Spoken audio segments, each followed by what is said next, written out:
Assalamualaikum warahmatullahi wabarakatuh. Di sini saya akan menjelaskan tentang literatur review.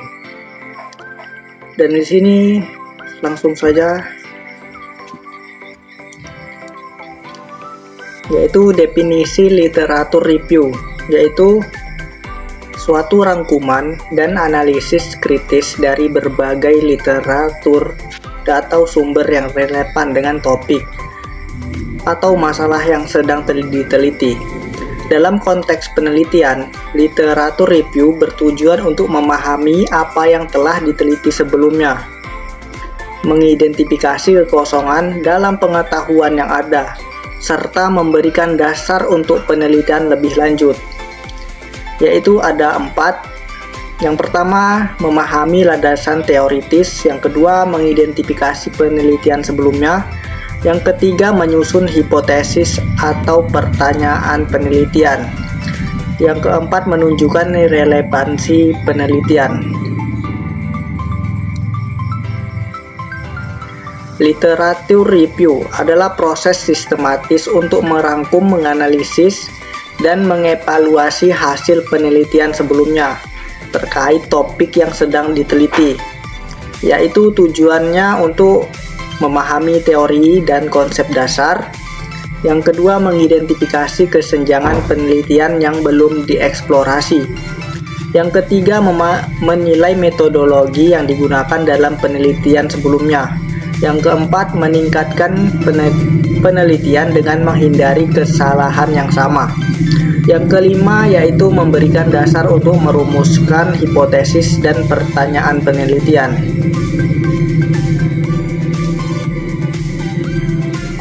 Di sini ada jenis-jenis literatur dalam ekonomi.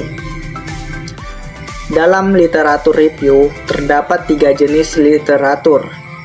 Yang pertama, literatur teori, yaitu dia membahas teori-teori yang relevan seperti teori ekonomi klasik, neoklasik, dan Keynesian. Yang kedua, literatur empiris, yaitu berdasarkan data atau pengalaman nyata seperti studi kasus dan data statistik. Literatur metodologi, yaitu menjelaskan pendekatan penelitian seperti kuantitatif atau data numerik dan kuantitatif atau data non-numerik. Ketiga jenis literatur ini mendukung pengembangan penelitian dengan teori, data, dan metodologi yang relevan.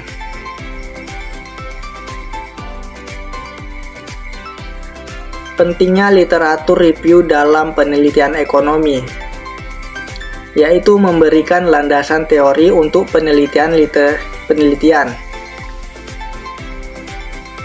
Literatur review memberikan dasar teoritis yang penting untuk penelitian. Dengan merangkum teori-teori yang relevan dapat digunakan untuk mendukung dan membangun kerangka konsep penelitian.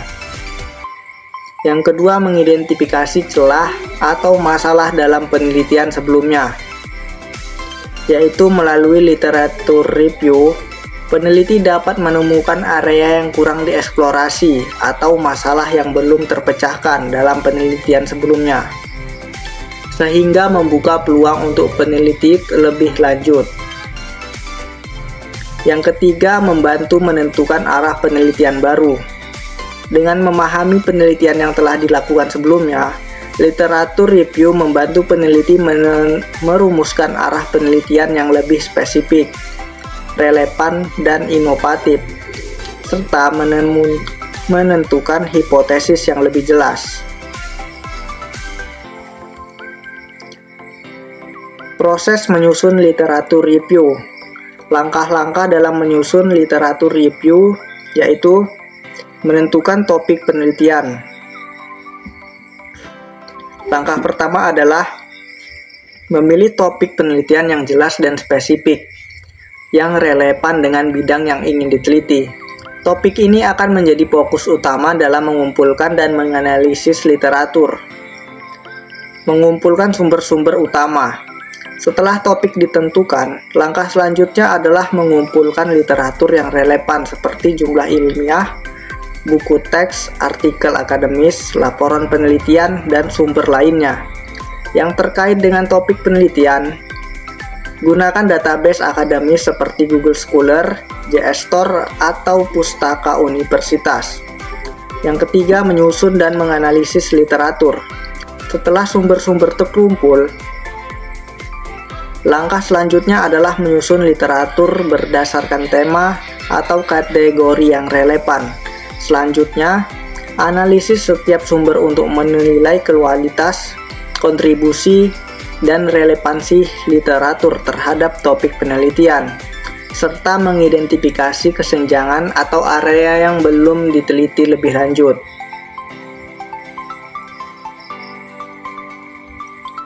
Metode pengumpulan literatur. Sumber-sumber literatur untuk literatur review. Yang pertama, jurnal ilmiah. Sumber utama seperti JSTOR dan Google Scholar yang menyediakan artikel penelitian terkini. Yang kedua, buku teks dan artikel akademis. Digunakan untuk memahami teori dasar dan konsep-konsep tertentu. Yang ketiga, laporan riset dan publikasi pemerintah atau lembaga internasional. Laporan dan lembaga seperti IMF, Bank Dunia, dan BPS yang memberikan data dan analisis relevan.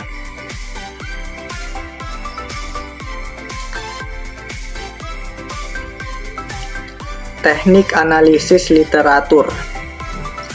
Kategori literatur berdasarkan tema, yaitu mengelompokkan literatur sesuai dengan topik atau tema yang relevan untuk memudahkan pemahaman dan analisis.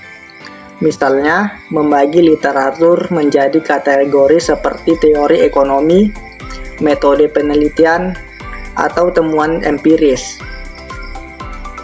Yang kedua, menilai kualitas dan kredibilitas sumber. Menilai keandalan sumber dengan memeriksa reputasi jurnal atau penerbit. Apakah artikel tersebut telah melalui proses peer review, serta relevansi dan ketepatan data atau informasi yang disajikan.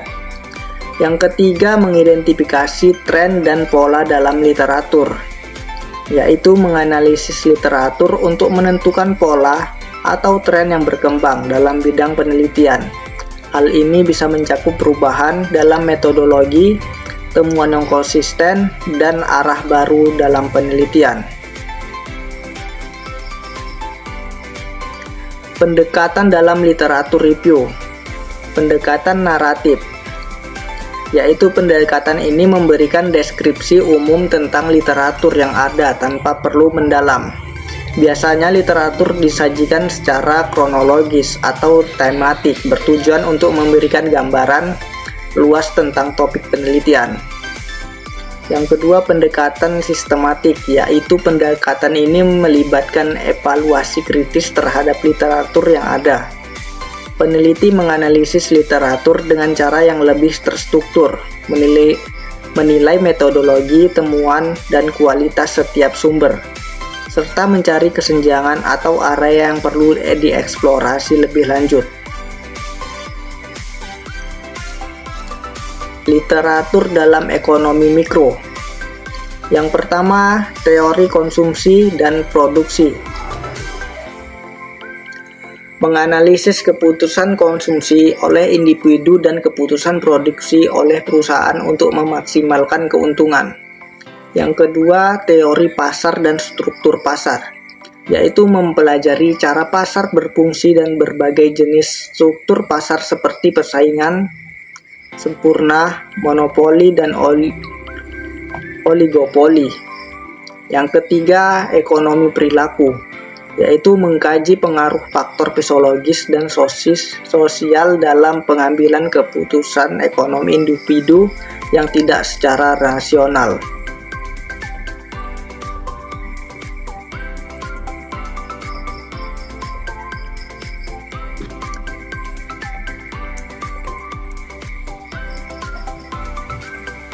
Pertumbuhan ekonomi dan model makroekonomi.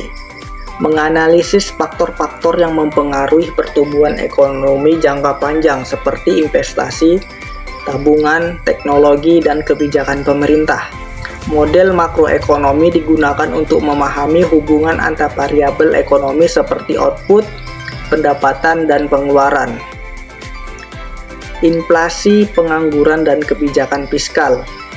Yang pertama, inflasi, yaitu meneliti penyebab dan dampak inflasi terhadap perekonomian, serta cara-cara untuk mengendalikannya.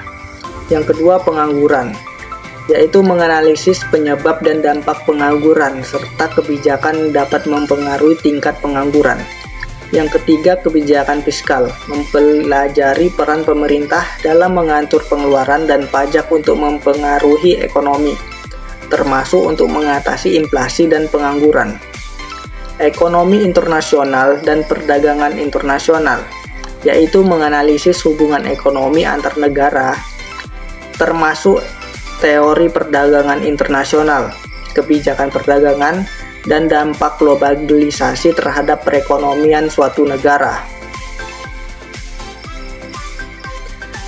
Literatur dalam ekonomi pembangunan. Teori pembangunan ekonomi menjelaskan faktor-faktor yang mendorong kemajuan ekonomi seperti investasi, teknologi, dan lembaga. Model pertumbuhan ekonomi. Model Harrod-Domar menghubungkan investasi dan tabungan dengan pertumbuhan ekonomi. Model Solow menekankan peran modal, tenaga kerja, dan teknologi dalam pertumbuhan jangka panjang. Faktor-faktor yang mempengaruhi ekonomi, pembangunan ekonomi, yaitu termasuk investasi, pendidikan, teknologi, kebijakan pemerintah, dan struktur lembaga.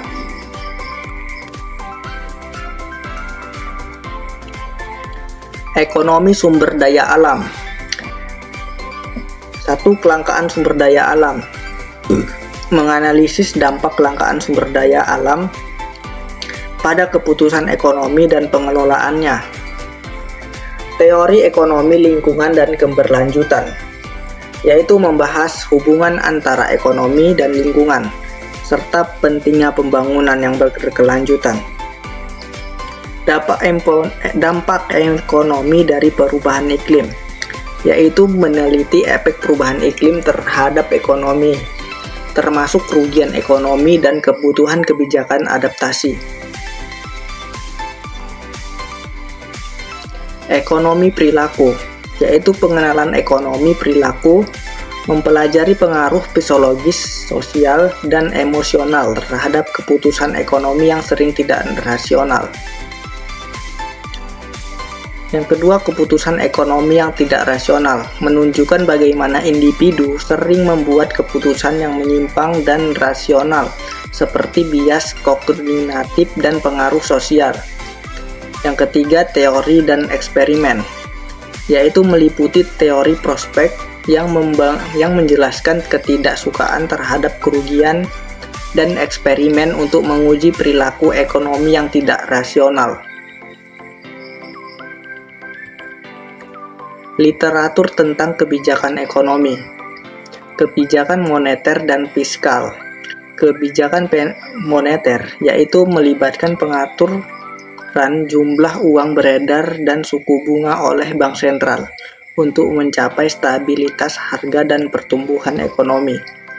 Yang kedua, kebijakan fiskal, berkaitan dengan pengeluaran pemerintah dan kebijakan pajak untuk mempengaruhi perekonomian, termasuk dalam mengatasi inflasi atau pengangguran. Dampak kebijakan ekonomi terhadap pertumbuhan dan stabilitas ekonomi.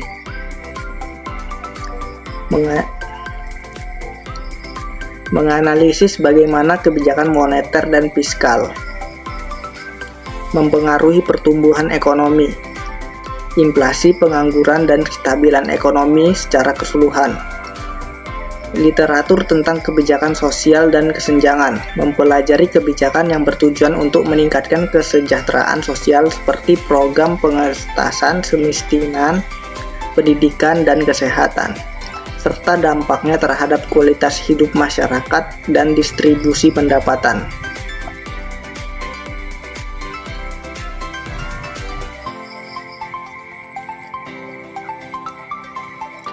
Keterkaitan antara teori dan praktek. Meninjau penerapan teori ekonomi dalam praktek, menganalisis bagaimana teori-teori ekonomi diterapkan dalam kebijakan atau praktek dunia nyata. Hal ini termasuk penggunaan teori untuk merumuskan kebijakan ekonomi, seperti kebijakan moneter dan fiskal, secara bagaimana teori-teori ini diimplementasikan oleh pemerintah atau perusahaan dalam mengatasi masalah ekonomi. Perbandingan antara teori dan hasil penelitian empiris, yaitu membandingkan apa yang diprediksikan oleh teori ekonomi dengan hasil yang ditemukan dalam penelitian empiris. Ini membantu untuk menilai validasi teori dalam kondisi dunia nyata dan mengidentifikasi apakah ada perbedaan antara model teori dan praktek ekonomi yang sebenarnya, serta mencari celah atau kekurangan dalam teori yang ada. Contoh penelitian dalam ekonomi, yaitu studi kasus yang relevan. Dia menggunakan studi kasus sebagai contoh untuk mengaplikasikan teori ekonomi dalam konteks dunia nyata. Studi kasus ini berupa analisis terhadap suatu negara, industri, atau peristiwa ekonomi yang memberikan wawasan lebih mendalam tentang bagaimana teori-teori ekonomi ditetapkan dan hasil yang mencapai. Yang kedua, analisis hasil riset sebelumnya dan bagaimana penelitian yang Anda dapat menambah wawasan.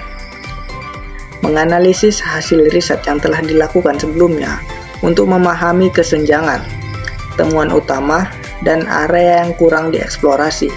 Kemudian penelitian Anda dapat menambah wawasan dengan menggali lebih banyak aspek yang belum terjawab dengan menguji teori menggunakan data dan metodologi baru, memberikan kontribusi yang lebih signifikan terhadap pemahaman topik tersebut.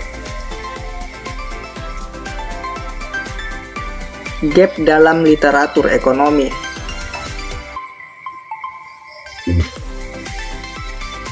Menyoroti celah-celah atau kekurangan dalam kajian ekonomi yang ada, mengidentifikasi area dalam kajian ekonomi yang belum cukup dieksplorasi atau belum memperoleh perhatian yang cukup.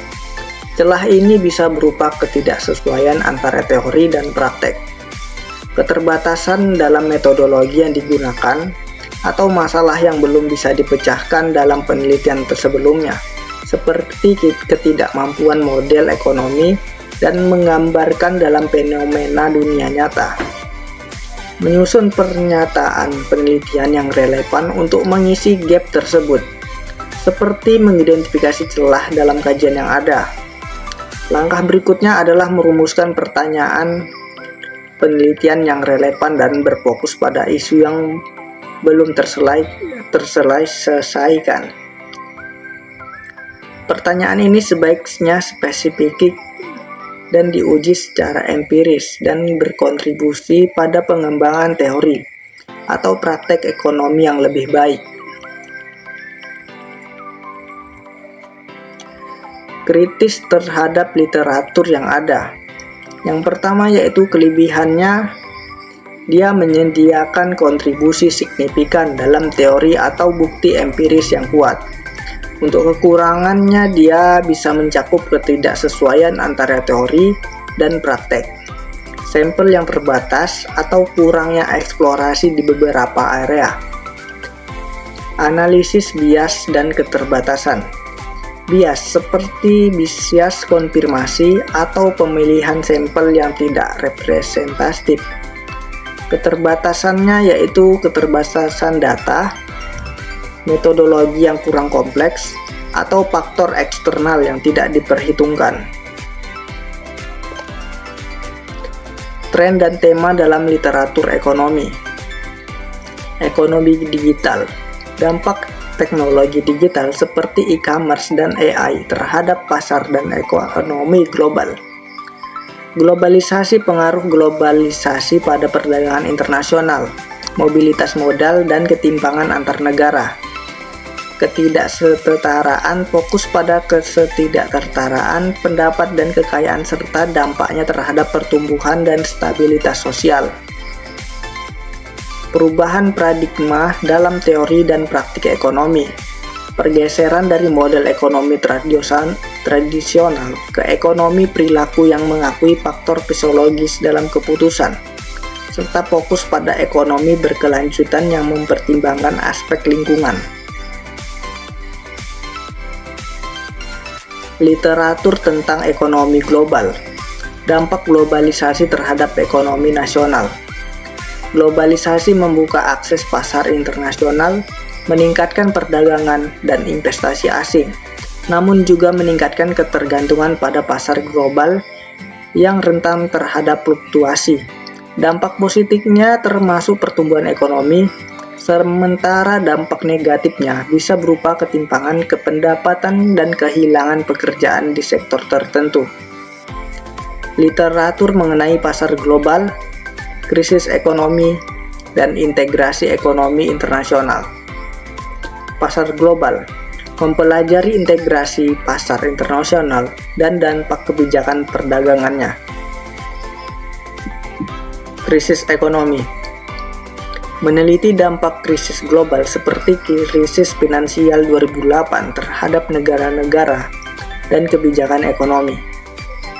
Integrasi ekonomi internasional, yaitu mengkaji dampak perjanjian dan organisasi internasional seperti WTO pada perekonomian domestik dan hubungan antar negara. Metodologi dalam literatur ekonomi. Pendekatan kuantitatif menggunakan data numerik dan data analitik untuk menguji hipotesis dan membuat prediksi. Pendekatan kuantitatif fokus pada pemahaman fenomena ekonomi melalui wawancara dan analisis konten. Metode statistik dan ekonomik dalam penelitian ekonomi. Metode statistik mengolah data ekonomi dengan teknik seperti regresi dan uji hipotesis untuk mengidentifikasi pola dan hubungan.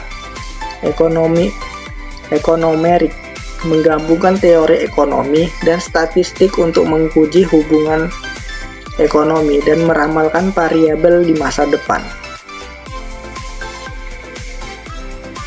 Kesimpulan dari literatur review. Temuan utama dari literatur. Literatur menunjukkan pemahaman yang lebih baik tentang hubungan antara teori ekonomi dan praktek, serta pengaruh kebijakan ekonomi terhadap pertumbuhan. Namun, teori tradisional belum sepenuhnya mencerminkan kompleksitas perilaku ekonomi dan dampak globalisasi serta teknologi.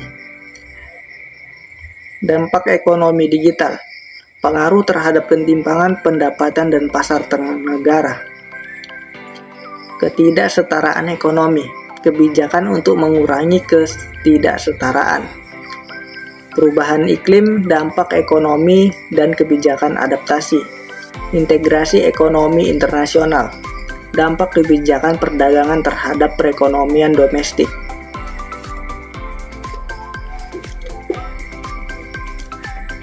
Implikasi penelitian dan kebijakan. Implikasi penelitian untuk kebijakan ekonomi. Penelitian ekonomi memberikan wawasan yang dapat digunakan untuk merumuskan kebijakan yang lebih efektif dalam mengatasi masalah ekonomi seperti pengangguran, inflasi, ketidaksetaraan, dan perubahan iklim. Temuan dari penelitian dapat membantu membuat kebijakan untuk memahami lebih banyak dampak dari kebijakan yang ada dan merancang kebijakan yang lebih tepat guna. Misalnya, penelitian tentang ekonomi perilaku dapat digunakan untuk merancang kebijakan yang lebih mempertimbangkan faktor fisiologis dalam mengambil keputusan ekonomi. Yang kedua, menyoroti peran ekonomi dalam pengambilan keputusan kebijakan. Ekonomi memainkan peran penting dalam pengambilan keputusan kebijakan dengan menyediakan alat analisis yang membantu mengevaluasi dampak jangka pendek dan panjang dari berbagai pilihan kebijakan. Data dan model ekonomi dapat membantu pembuat kebijakan untuk memilih kebijakan yang optimal, baik dalam kebijakan moneter, fiskal, atau kebijakan sosial ekonomi lainnya. Keterbatasan literatur yang ada, keterbatasan data, dan metode dan penelitian ekonomi sebelumnya. Penelitian ekonomi sebelumnya seringkali terbatas oleh kualitas dan ketersediaan data. Data yang tidak lengkap, tidak representatif, atau terbatas pada periode waktu tertentu dapat mengurangi validitas hasil penelitian. Selain itu, metode yang digunakan, seperti model teoritis yang digunakan disederhanakan, atau teknik statistik yang kurang kompleks, dapat membatasi kemampuan untuk menangkap dinamika ekonomi yang lebih kompleks dan perubahan dalam kondisi dunia nyata. Yang kedua, keterbatasan ruang lingkup dalam studi-studi yang ada. Studi-studi sebelumnya seringkali memiliki ruang lingkup yang terbatas, misalnya hanya memfokuskan pada sektor atau wilayah tertentu, atau hanya mengkaji satu aspek dan fenomena ekonomi. Hal ini dapat mengurangi generalisasi temuan penelitian dan membuatnya kurang relevan untuk situasi ekonomi yang lebih luas atau perubahan kondisi global yang baru. Arah penelitian mendatang. Dampak ekonomi digital. Penelitian tentang efek digitalisasi pada sektor ekonomi dan ketimpangan pendapatan. Ekonomi perilaku menyelidiki pengaruh perilaku manusia dalam merancang kebijakan yang lebih efektif. Ketidaksetaraan mengembangkan kebijakan redistribusi yang lebih efektif. Ekonomi lingkungan meneliti dampak kebijakan perubahan iklim dan solusi ekonomi untuk mengurangi dampaknya. Globalisasi dan proteksionisme menganalisis dampak kebijakan proteksionis terhadap ekonomi global. Topik yang perlu digunakan: ekonomi hijau atau model ekonomi berkelanjutan yang ramah lingkungan. Yang kedua, kebijakan ekonomi krisis. Penelitian tentang kebijakan efektif terhadap krisis. Yang ketiga, inovasi sistem pajak, membuat sistem pajak yang lebih adil dan efisien. Yang keempat, ekonomi kesehatan, yaitu mengkaji hubungan antara kebijakan kesehatan dan hasil ekonomi. Studi kasus atau contoh aplikasi. Studi kasus dari literatur yang relevan. Studi kasus menunjukkan penerapan teori ekonomi dalam situasi dunia nyata, seperti dampak kebijakan moneter terhadap inflasi atau penerapan ekonomi perilaku dalam kebijakan pajak. Implementasi teori dalam konteks dunia nyata. Teori ekonomi diuji melalui kebijakan atau program nyata, seperti menggunakan teori ekonomi Keynesian untuk stimulus fiskal atau teori pasar efisien dalam pengaturan pasar saham, yang diungkapkan kekuatan dan keterbatasan teori tersebut. Pengaruh literatur terhadap praktik ekonomi. Pengaruh hasil literatur terhadap kebijakan ekonomi dan keputusan bisnis. Hasil literatur ekonomi mempengaruhi kebijakan dan keputusan bisnis dengan memberikan wawasan berbasis bukti. Misalnya, ekonomi perilaku dapat mengubah kebijakan perpajakan untuk mengatasi ketidakrasionalan konsumen. Sementara teori pasar efisien dapat mempengaruhi strategi investasi perusahaan. Penelitian tentang globalisasi membantu bisnis dalam keputusan ekspansi internasional dan pengelolaan rantai pasokan global.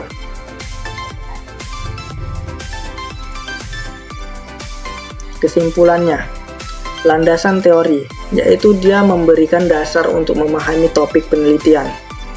Yang kedua, identifikasi celah penelitian, yaitu dia menentukan area yang membutuhkan eksplorasi lebih lanjut. Yang ketiga, metode dan pendekatan, menyajikan metode yang digunakan dalam penelitian sebelumnya. Analisis empiris, menilai temuan-temuan yang relevan.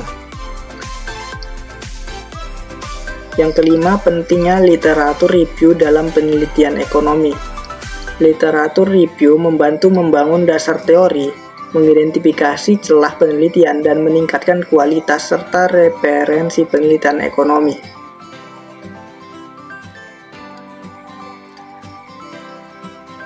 Sekianlah presentasi saya.